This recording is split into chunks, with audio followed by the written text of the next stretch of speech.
Tunakuja hapo kwa Young Africans baada ya kutoa tamko lile kasi. Unahisi mpira wetu kwa sasa una afya kiasi gani, na kuelekea hiyo mechi ambayo tutakapangwa tarehe, utahisi Young Africans nao watapeleka timu kweli? Hili jambo narudia tena kwa mara ya mwisho, sio jepesi kama tunavyolizungumza hapa kwenye Sports Point au linavyojadiliwa kwenye Instagram na TikTok na Facebook au YouTube.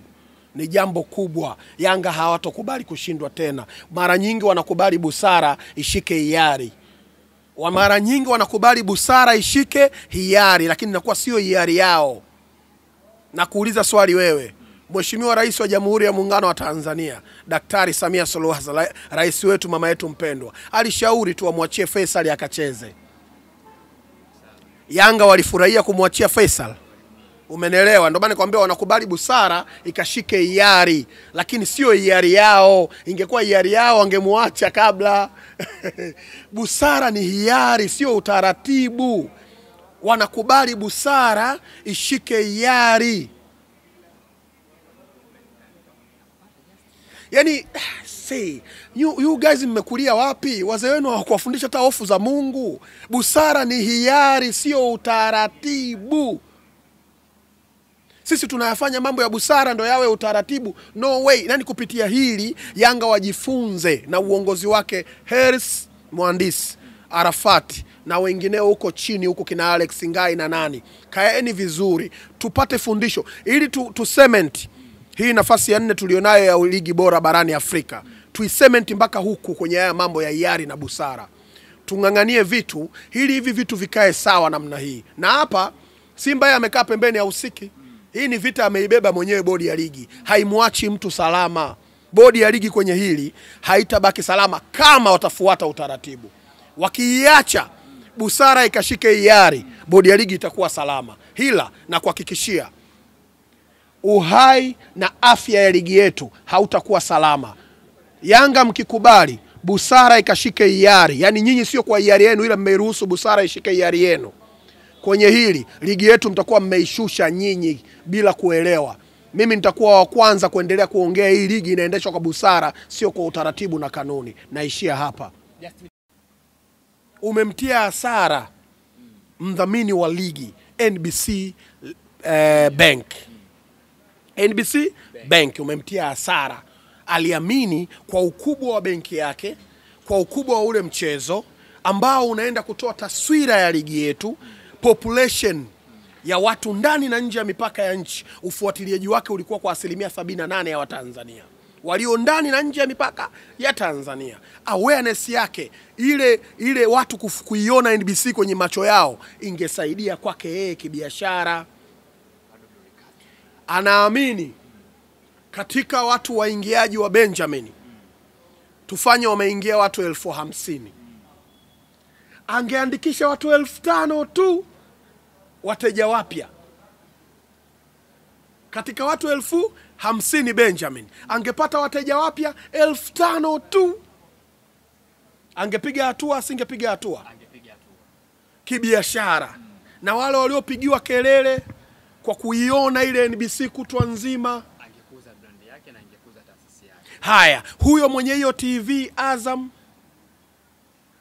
siku ile alishatangaza wiki 3 mfululizo haina kipengele, labda kipengele uje nacho wewe kwenye mitandao, kwenye radio stations, kalipia matangazo kwenye TV stations.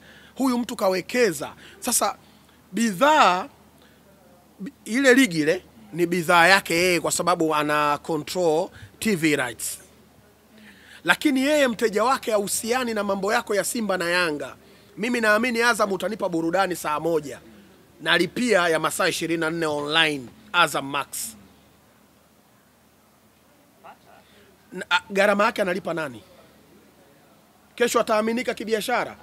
Nihakikishie Azam mechi ijayo haitaahirishwa. Yanga ataenda uwanjani na yeye. Uone unamtia ugumu kwenye biashara yake. Target zake ameweka ili apate. Ili yote hiyo hawakufikiria. Haya, toka basi kwa wale mama ntilie wa Temeke ambao wanauza futari, waliokopa Temeke Stereo, waliokopa kule Tandika, waliokopa Tandale, kote ulimwenguni, wale wafanyabiashara wa mabaa waliokodisha ma DJ wapige ile siku kabla ya mechi na baada ya mechi, ma DJ walipewa advance, wale waliokodisha TV zile nchi 100 kwa ajili ya kuonesha ile mechi wamelipa gharama na nani? Aliyekodisha mabounce akashawalipa advance waje walinde eneo lake la biashara. Aliyeandaa event akalipa msanii ili aperform kwenye baa kwa sababu sikio kuna mechi ya Simba na Yanga. Walitoa hata tamko la samahani bodi ya ligi. Walichokimbilia wao baada ya kasi kurudi kutoa tamko mechi tatoa. Yaani unaona hivyo vitu. Busara mbona ina ihari ya upande mmoja kwenye kama kufurahia? Justin kesi twende mbali zaidi. Sijamaliza. Sasa hivi mambo yote yako wapi? Kiganjani. Siku ile NBC alitarajia atapata wateja wengi wa NBC kiganjani. Inakuaje hapo biashara? Walifikiria hayo? Yule mama ntilia alimwaga futari yake, aliamini katika watu 50,000 watu 2,000 tu wamefunga, wao wangepata riski pale nje. Wewe uliwaonea huruma wale wa mama? Siku ile Sports Point walikodisha kamera, mdogo wangu yule pale aliamini siku ile atapata interviews nyingi za wale audience pale Benjamin. Nani alilipa gharama yake huyu Sports Point? Mlifikiria alikodisha hosti, akamleta hosti kutoka Tabata, akampa posho 10,000 ya kula, 10,000 ya nauli. Nifanyie interview 6 ili nitafute viewers nipate riziki.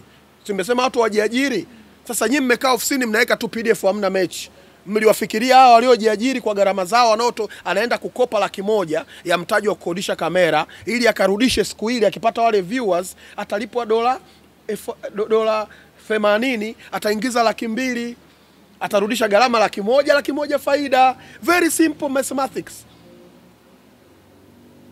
Nyinyi amfikiria hayo. Nyinyi mnachoongelea kapiga danadana, kapiga dangashe, aliumwa Shemaloni Fondo. You guys are selfish. Hamfikiri soko la kibiashara, hamfikiri ulimwenguni. Watu wanatazama mpira ulimwenguni.